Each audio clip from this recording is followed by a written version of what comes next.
who were responsible for the outburst, immediately apologized and invited us to join them for dessert. They were a marvelous crew, not least the all-seeing and all-hearing 10-year-old now placed in their midst. All were unknown at this point, though some would go on to an illustrious future. Alan Bedell, not yet a prominent Shakespearean actor with a respectable filmography to his credit, Day of the Jackal, but above all the irrepressible Rachel Roberts, soon to become the iconic disillusioned working-class wife of the greatest British post-war movies, Saturday Night and Sunday Morning, This Sporting Life, Oh Lucky Man. It was Roberts who took me under her wing, muttering unrepeatable imprecations in a whiskey-fueled baritone that left me with few illusions as to her future, though a certain confusion regarding my own.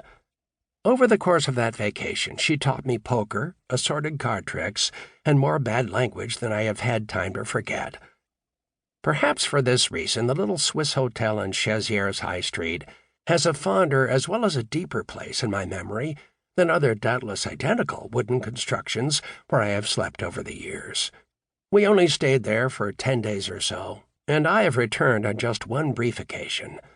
But I can describe, even today, the intimate style of the place. There were few excrescences of indulgence. You entered on a mezzanine level, separating a small basement area from the business rooms of the main floor. The point of this mezzanine being to segregate the dripping paraphernalia of outdoor sport, skis, boots, sticks, jackets, sleds, etc., from the cozy, dry ambiance of the public rooms. The latter, set to both sides of the reception desk, had large, attractive windows giving onto the main road of the village and the steep gorges surrounding it. Behind them, in turn, were the kitchens and other service spaces, obscured by a broad and unusually steep staircase leading to the bedroom floor. The latter divided neatly and perhaps intentionally into the better-furnished sleeping accommodation to the left and the smaller single waterless rooms farther along, leading in their turn to a narrow set of steps culminating in an attic floor preserved for employees, except at the height of the season. I have not checked, but I doubt whether there were more than 12 rooms for rent, in addition to the 3 public areas and the common spaces surrounding them. This was a small hotel for small families of modest means, set in an unpretentious village with no ambitions above its geographical station in life. There must be 10,000 such hostelries in Switzerland.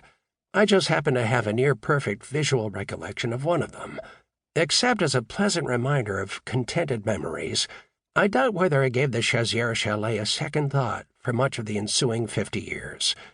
And yet when I was diagnosed with amyotrophic lateral sclerosis, ALS, in 2008, and quickly came to understand that I would most likely not travel again, indeed would be very fortunate if I were even in a position to write about my travels, it was the Chazieres Hotel that came insistently to mind. Why? The salient quality of this particular neurodegenerative disorder is that it leaves your mind clear to reflect upon past, present, and future, but steadily deprives you of any means of converting those reflections into words. First, you can no longer write independently, requiring either an assistant or a machine in order to record your thoughts.